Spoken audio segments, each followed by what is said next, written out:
ଭାଇ କହିଲା ଆଚ୍ଛା ତମେ ଏତେ ରଙ୍ଗ ଦେଖି ହଉଛ ତମ ଗୁଣ ଖରାପ ଝିଅଙ୍କ ଜାତି ଗୁଣ ଖରାପ ଏଠି ଦେଖୁଛ ତ କେତେ ଝିଅ ଅଛନ୍ତି କିନ୍ତୁ କଣ ହବ ତୁମେ ହାତ ଗୋଟେ ତଳେ ପଡିବ ଦେଖିବ ଯେତେ ଯାହା କୁହ ତମ ଝିଅ ମାନଙ୍କ ଗୁଣ ଖରାପ ପଛରେ ଯଦି ସତରେ ଭଲ ଥିବ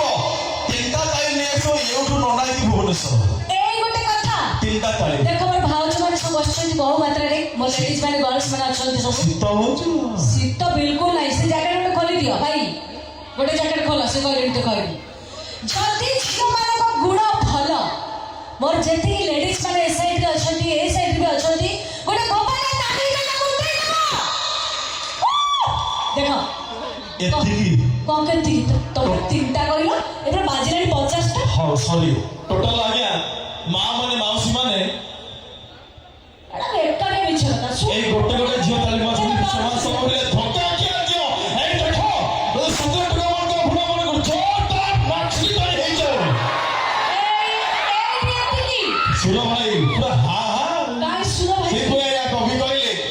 ये ঝিও মনকৰ কিগুণ গাইবু এমনে গোটে গোটে রব খাতা আচ্ছা ये ঝিও মনকৰ কিগুণ গাইবু এমনে গোটে গোটে রব খাতা ঝিও পাউছি সিয়ে গারৌছি মা भी জানি পারুনি কে তা ছুয়ার বোপা কেহি না জানিলে নাই মা জানিছি তা ছুয়ার বোপা কি ହଁ କି ରେ ଭାଇ কি তা ছুয়ার বোপা তুমি କହିଦେଲ ଦେଖିବା ଟିକେ ये भाई लो বোপା ଆଜିକାଲି ଟୋକା କହିପାରନ୍ତି କି ସହିପାରନ୍ତି ଏମିତି କାମୁଡ଼ି ଚାପୁଡ଼ି ହୁଅନ୍ତି ଇଏ ରାତି ସାରା ଚାଟିଂ କରି ମୁଣ୍ଡ ବାଡ଼େଇ ବାଡ଼େଇ ମରନ୍ତି एक भाई जे କୋଉଥିପାଇଁ ସେଇ ଭାଇ କି ପଚାରିଆ କୋଉ ଭାଇ ପଚାରିବ ଭାଇ ଏଇଟା କିଛି ଖରାପ ନାହିଁ ଭାଇ କୁହ ଇଆଡେ ଅନା ଚାଟିଂ କରୁଛନ୍ତି ବସ ରାତି ସାରା ଇଏ କାହା ସହିତ ଚାଟିଂ କରନ୍ତି ପଚାର ପଚାର ଏଇ ଭାଇ ସହିତ ଲୋ ବୋବିଛୁ ଆଚ୍ଛା ଭାଇ କୁହ ସବୁଦିନ ଯଦି ଭଦ୍ରକାଳୀ ଖାଅ ସେଥିରେ କେଉଁ ସ୍ୱାଦ ଅଛି ଠେଲି ଦେଇ ପଡ଼ିଯିବ ତଳେ ଭାଉଜ ବୋଧେ ଆସୁଛନ୍ତି ହେଲେ କିଛି କହିପାରୁନାହାନ୍ତି ଏଇଠି ପଚାର